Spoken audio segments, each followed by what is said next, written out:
오늘 함께 나눌 말씀의 제목은 빛도 흑암도 다스리시는 하나님입니다. 다 같이 함께 따라해 볼까요? 빛도 흑암도 다스리시는 하나님. 빛도 흑암도 다스리시는 하나님. 성경책은 이렇게 시작하고 있습니다. 창세기 1장 1절과 2절 말씀. 태초에 하나님이 천지를 창조하시니라. 땅이 혼돈하고 공허하며 흑암이 깊음 위에 있고 하나님의 영은 수면 위에 운행하시니라.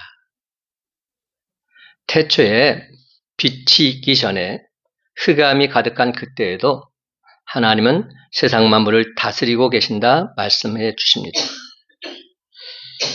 제가 오늘 예배를 시작하면서 읽었던 말씀 이사야 45장 7절 말씀입니다.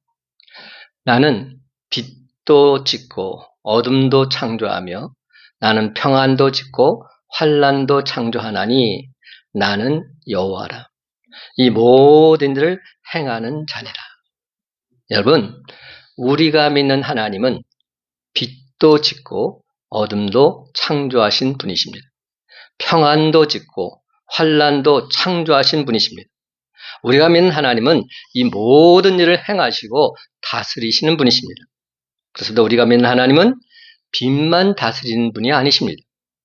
빛도 흑암도 다스리시는 전지전능하신 분이 바로 우리가 믿는 하나님이신 줄 믿으시기 바랍니다.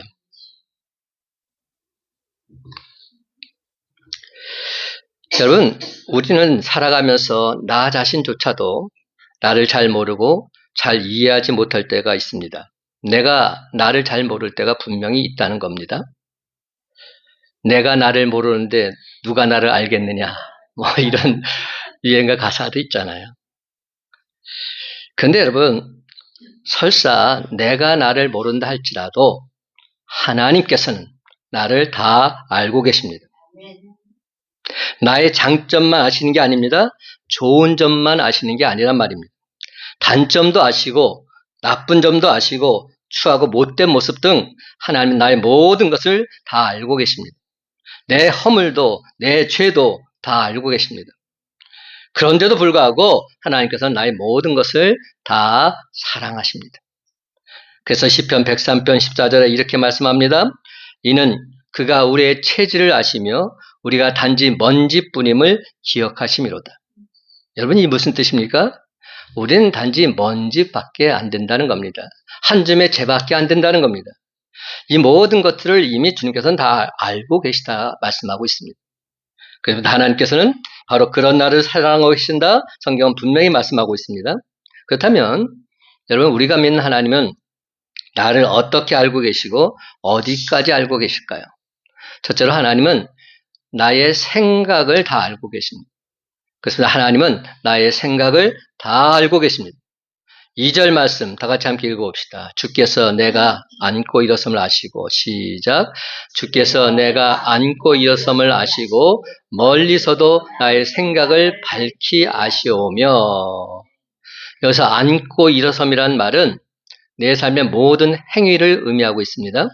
하나님께서 나의 모든 삶, 내가 앉는 것도 아시고 일어서는 것도 아시며 나의 모든 행위를 감찰하셔서 살피고 계신다는 겁니다. 그래서 시편 기자는 시편 121편 3절에서 이렇게 표현합니다. 여호와께서 너를 실족하지 아니하게 하시며 너를 지키시는 이가 졸지 아니하시리로다. 여러분, 여기서 졸음은 자연적인 현상입니다.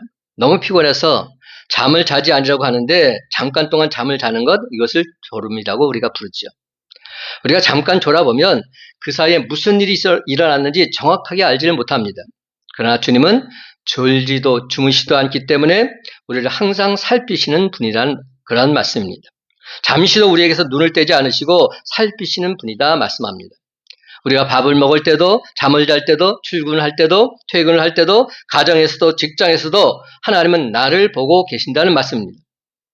오늘 본문을 보면 멀리서도 나의 생각을 밝히 아시오며 이렇게 말합니다. 하나님은 멀리 계시는 분 같지만 우리의 생각을 다 알고 계신다는 겁니다. 내가 말하지 않은데도 밝게 살피셔서 다 아신다는 것입니다. 그렇습니다, 여러분. 내가 주를 위해서 살겠다고 마음만 먹어도 그 마음을 아시고 주는 우리에게 은혜를 베풀어 주시고 능력을 덧입혀 주시는 그러한 분이십니다. 사도행전 5장에 보면 초대교회 많은 사람들이 은혜가 충만해서 밭을 팔고 집을 팔아서 사도들 앞에 가져다 바쳤습니다. 그때 아나니아 삽비라 부부도 자기들 소유를 팔아 바치기로 마음먹고 가진 소유를 다 팔았습니다. 그러나 가만히 생각해 보니까 아까운 생각이 들어서 반을 감춰두고 반만 가져다가 바쳤던 것이지요. 이에 베드로가 이렇게 말합니다. 사도행전 5장 3절과 4절 말씀. 아나니아야 어찌하여 사탄이 내 마음에 가득하여 내가 성령을 속이고 땅값 얼마를 감추었느냐. 땅이 그대로 있을 때에는 내 땅이 아니며 판 후에도 내 마음대로 할 수가 없더냐. 어찌하여 이 일을 내 마음에 두었느냐. 사람에게 거짓말한 것이 아니요 하나님께로다. 이 말을 들은 아나니아는 그 자리에서 죽고 말았습니다. 하나님은 아나니아의 마음을 다 아시고 계셨던 겁니다. 잠시 후에 그 부인되는 삽비라가 들어왔습니다. 베드로가 삽비라에게 그 땅 판값이 이것뿐이나 다시 물었을 때 삽비라는 예 이것뿐입니다 대답합니다. 그때 베드로가 말함치요. 너희가 어찌 함께 기하여 주의 영을 시험하려 하느냐. 보라 내 남편을 장사하고 오는 사람들의 발이 문 앞에 이르렀으니 또 너를 내어 내가리라. 베드로의 이 말이 떨어지자마자 삽비라도 그 자리에서 죽고 말았습니다. 여러분, 우리가 하나님 앞에 과연 그 무엇을 숨길 수 있단 말입니까? 조그만 그 어떤 것이라도 숨긴다는 것은 결단코 불가능한 일입니다. 그러므로 저와 여러분은 언제나 주만 바라보고 오직 거룩한 것을 생각해야 할 것입니다. 나쁜 생각이나 잘못된 생각이 있다면 그렇게 생각하는 것 자체를 온전히 바꾸어야 할 줄로 믿습니다. 골로새 3장 1절과 2절은 말합니다.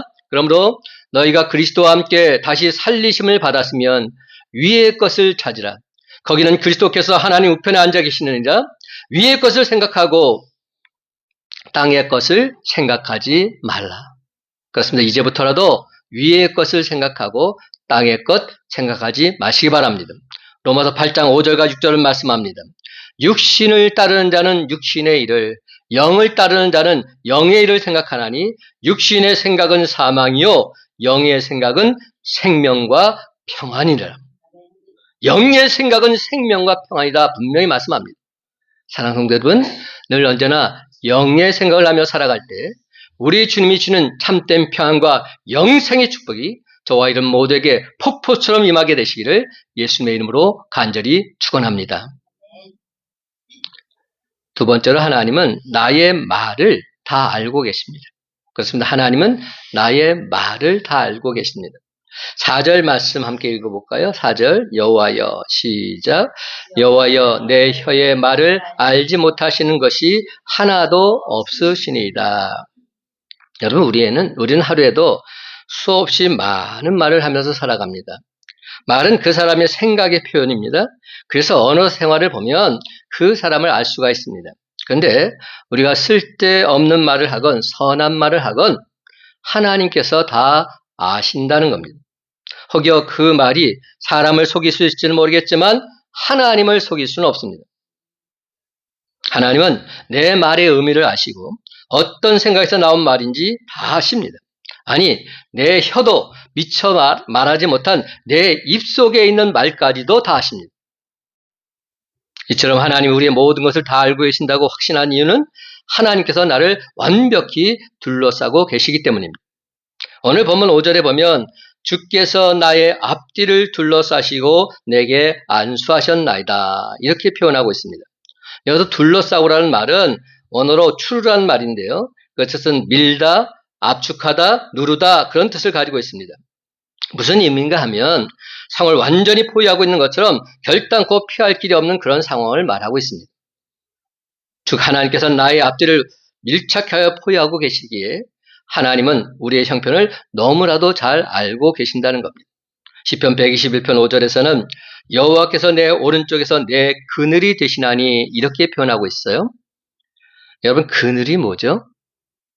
쉽게 말씀드리면 그늘은 그림자입니다. 그렇죠? 그림자. 근데 그림자는 항상 실체에 붙어 있습니다. 실체를 따라다니는 것이 그림자입니다. 실체가 있고요. 그 옆에 항상 그림자가 있는 겁니다. 그러니까 실체가 있는 한 그림자는 항상 있다는 겁니다. 하나님께서 우리와 함께 하시는 모습이 바로 이와 같다는 겁니다. 그렇습니다. 그늘은 실체가 어디를 가든지 항상 붙어 있습니다. 잠시도 떨어져 있지 않습니다. 어디든지 함께 갑니다. 이처럼 하나님 우리와 함께 하심으로 우리를 잘 알고 계시는 겁니다. 그런데도 우리는 말을 얼마나 함부로 하는지 모릅니다. 그래서 많은 죄를 짓습니다. 이사야는 성전에서 하나님을 만났을 때 이렇게 말합니다. 이사야서 6장 5절 화로다 나여 망하게 되었도다. 나는 입술이 부정한 사람이요 입술이 부정한 백성 중에 거주하면서 만군의 여호와이신 왕을 배웠음이로다. 여러분 하나님을 만나서 소명받는 그 자리에서 제일 먼저 이사야가 한 말이 바로 이 말이라는 겁니다. 이사야가 선지자 소명을 받는 자리에서 첫 고백이 무엇이었느냐? 바로 내 입술이 문제입니다. 입술의 문제를 하나님께 부탁하고 있는 겁니다. 내 입술로 인해서 많은 사람들을 넘어뜨리게 하고 쓰러지게 했습니다. 내 입술이 문제입니다. 이것이 소명 받을 때 이사야가 처음 고백했던 고백입니다. 첫 고백이 입술의 문제였다는 것은 우리로 하여금 많은 것을 깨닫게 해줍니다. 이는 이사야만의 문제가 아닙니다. 오늘날 우리 모두의 문제이기 때문에. 그렇습니다, 여러분. 우리의 입술이 문제입니다. 그래서 야고보 사도는 야고보서 3장 8절에서 말하기를 혀는 능히 길들일 사람이 없나니 쉬지 아니하는 악이요 죽이는 독이 가득한 것이다. 이렇게 말했습니다. 사랑하는 성도 여러분, 우리의 이 혀는 아무리 교육을 받고 수양을 하고 조심을 해도 잘 조절이 되지 않으니 도대체 어찌해야 되겠습니까? 우리는 얼마나 많이 이 짧은 혀로 남의 마음을 상하게 했으며 얼마나 많이 가슴을 아프게 했는지 모릅니다. 그렇습니다. 이 혀로 인해 상처를 주는 사람, 이 혀로 인해 나 자신과 자식의 길을 막고 있는 사람, 이 혀로 인해 가정이 파탄되고 이웃과의 관계가 엉망진창이 된 사람들 많이 있습니다. 그래서 야고보서 1장 26절에서는 야고보 선생은 이렇게 말합니다. 자기 혀를 재갈 물리라. 혀에다 재갈을 물리라는 겁니다. 근데 더욱 염려스러운 것은 우리가 입으로 실수한 것을 사람들은 모를 때가 있지만 하나님은 다 알고 계시다는 사실입니다. 이사야가 하나님 앞에서 부정한 입술로 괴로워하고 있을 때 주의 천사가 제단의 핀수트로 이사야의 입술에 갖다 대면서 이렇게 말합니다. 보라, 이것이 내 입에 닿았으니 내 악이 제하여 졌고 내 죄가 사하여 졌느니라. 바로 그 순간 이사야는 180도 달라지고 있습니다. 부정한 입술의 사람이 아니라 하나님 말씀을 전하는 거룩한 입술이 된 것입니다. 그러므로 사랑하는 성도 여러분, 오늘날 우리도 성령의 불로 저와 여러분의 입술 온전히 태워야 할 줄로 믿습니다. 그래서 이제부로는 복음을 전하는 입술, 남에게 힘과 용기와 능력과 희망을 주는 입술, 남을 죽이는 입술이 아니라 남을 살리는 입술이 되어서 모든 영광을 하나님께 돌리는 저와 여러분의 삶이 다 되시기를 예수님의 이름으로 간절히 축원합니다. 세 번째로 하나님은 나의 행동을 다 알고 계십니다. 그래서 하나님은 나의 행동, 일거수일투족을 다 알고 계십니다. 옛날 어느 수도원에 덕망이 높은 원장님이 계셨어요. 그에게는 많은 제자들이 있었는데 그 중에 특히 한 아이를 이 원장님이 총애하시는 겁니다. 근데 그 아이는 세상적인 기준으로 볼 때는 별 볼 일 없어요. 나이도 어리고 인물도 못생기고 지적도 떨어지는 그런 아이였습니다. 사정이 이렇다 보니까 다른 제자들의 불만이 쌓여만 갔습니다. 그러던 어느 날 마침내 제자들이 모여서 원장님께 항의를 합니다. 그러자 원장님이 조용히 말합니다. 그래, 좋다. 내가 문제를 하나 낼 테니까 그것을 풀어갖고 한번 와봐라. 그러면 내가 왜 그 아이를 특별히 사랑하지 알게 될 거다. 이렇게 말한 후에 원장님 제자들에게 새 한 마리씩을 나눠줬습니다. 그러면서 해 지기 전에 각자 아무도 보지 않는 데서 새를 죽여갖고 와라. 이렇게 말했습니다. 절대로 아무도 보지 않는 데서 죽여야 된다. 신신당부를 했습니다. 해질녘에 제자들이 하나둘 모여들었습니다. 그리고는 수도원 마당에 보니까 죽은 새들이 수북이 쌓여 있었습니다. 그런데 문제의 그 아이는 돌아오질 않는 겁니다. 한참 후 그 아이가 헐레벌떡 달려오는데 그 손에 새를 산채로 들고 있는 겁니다. 그 모습을 본 제자들은 그러면 그렇지 하면서 쾌재를 부릅니다. 원장님 그 아이에게 왜 새를 그냥 갖고 왔느냐 이렇게 묻습니다. 그러자 그 아이가 이렇게 대답을 하는 겁니다. 원장님, 아무도 보지 않는 데서 새를 죽여오라고 하셨지요? 그런데 아무리 으슥한 곳을 찾아봐도 하나님은 다 보고 계셨어요. 하나님이 보고 계시는데 어떻게 이 새를 죽일 수 있습니까? 저는 이 새 결코 죽일 수 없었습니다. 바로 그때 원장님 미소를 지면서 제자들에게 말합니다. 내가 이 아이를 총애하는 이유를 이제야 알겠느냐. 그렇습니다, 여러분. 하나님은 언제 어디서나 저와 여러분을 눈동자처럼 지켜보고 계십니다. 하나님이 다 보고 계십니다. 지금 내가 하는 행동, 하나님이 다 보고 계십니다.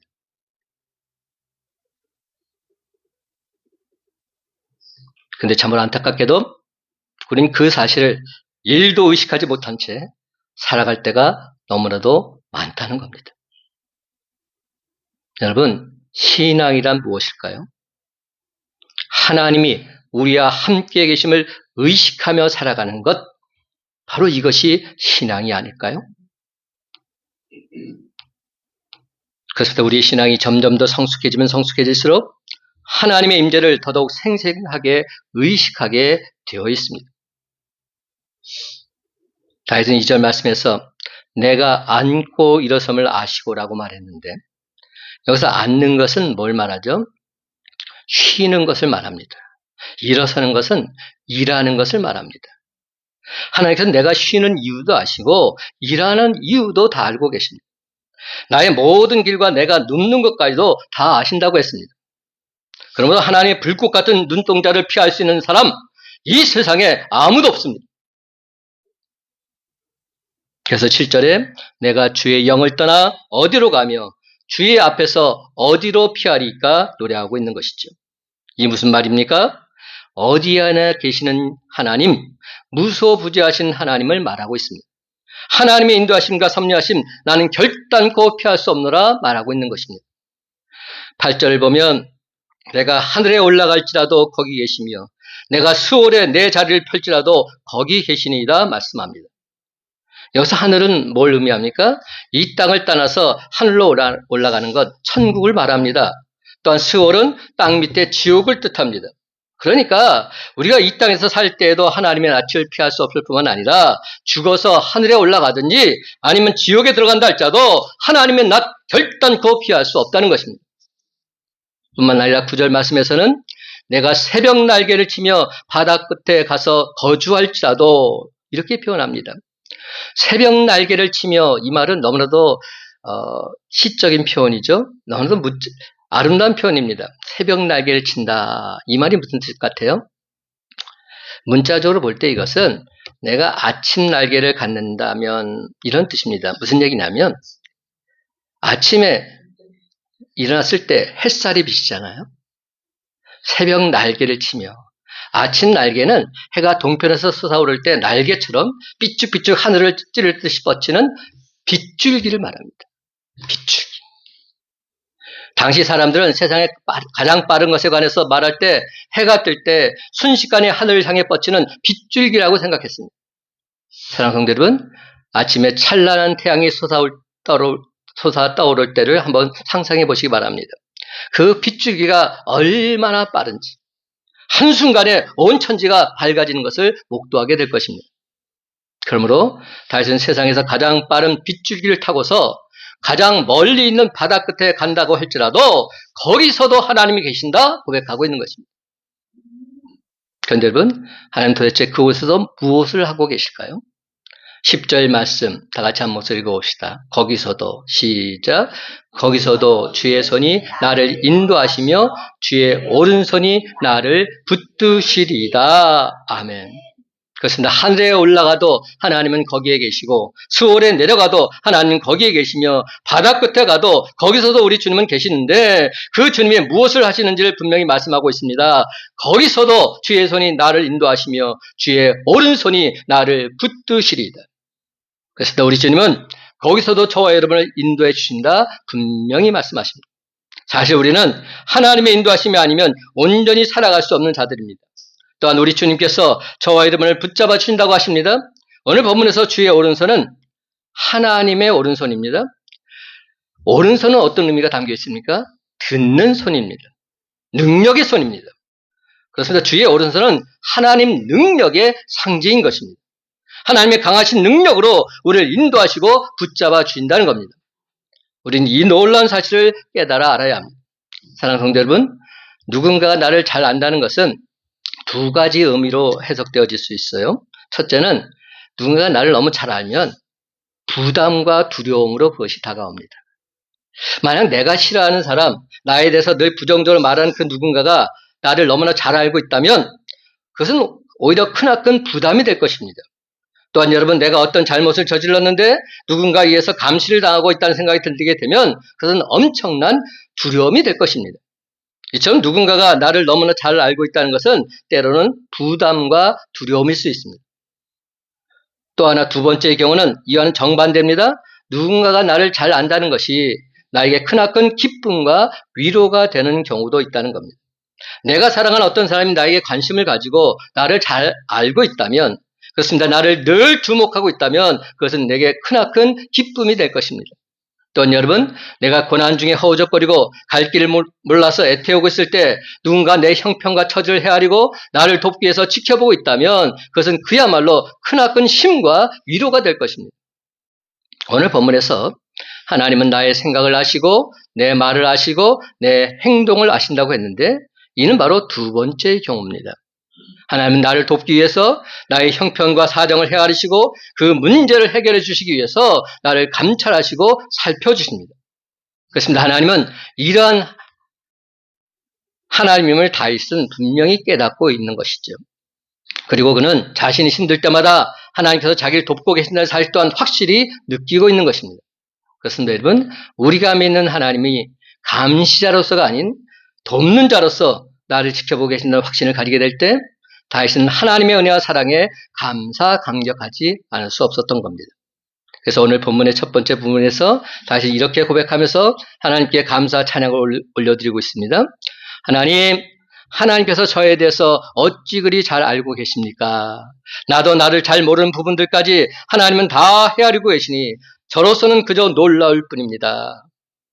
사랑하는 성도 여러분, 하나님은 나의 모든 형편과 처지를 너무나도 잘 알고 계십니다.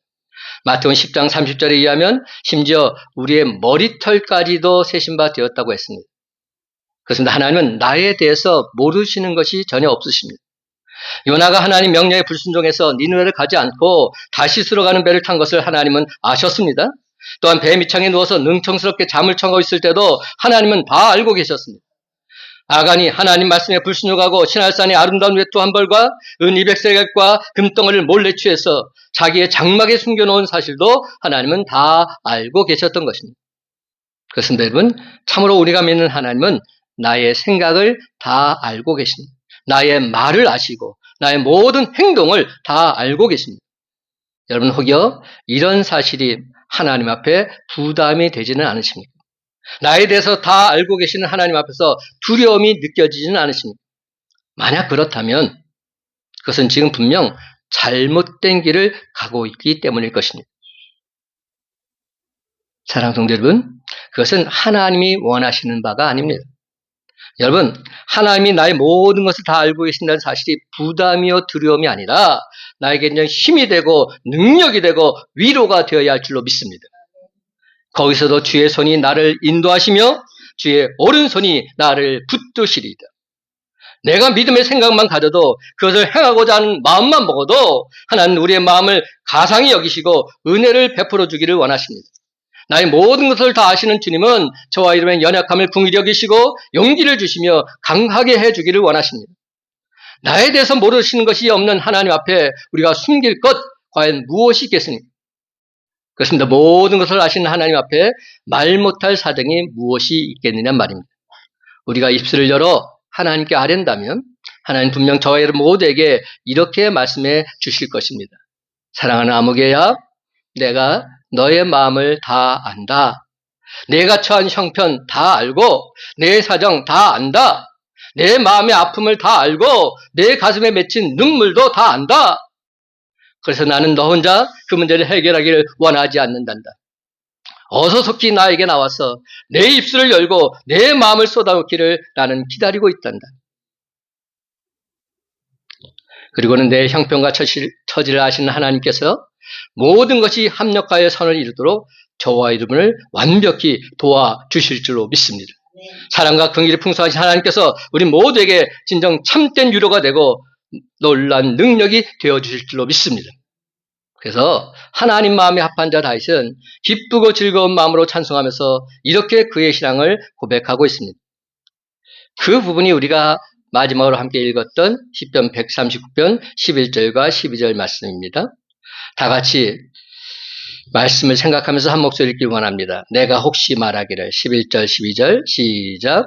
내가 혹시 말하기를 흑암이 반드시 나를 덮고 나를 두른 빛은 밤이 되리라 할지라도 주에게서는 흑암이 숨기지 못하며 밤이 낮과 같이 비추이나니 주에게는 흑암과 빛이 같음이니이다. 아멘. 주에게는 흑암과 빛이 같음이니이다. 그렇습니다. 우리 주님에게는 흑암과 빛이 전혀 다르지 않습니다. 흑암도 빛도 다 똑같습니다. 제 아무리 캄캄한 흑암이 나를 뒤덮는다 할지라도 주님에게는 그 흑암조차도 낮과 같이 환하게 비추는 역사가 반드시 나타나게 될 줄로 믿습니다. 왜냐하면 내가 믿는 하나님은 흑암도 다스리시고 빛도 다스리시는 분이시기 때문에, 흑암도 섭리하시고 빛도 섭리하시는 분이시기 때문에,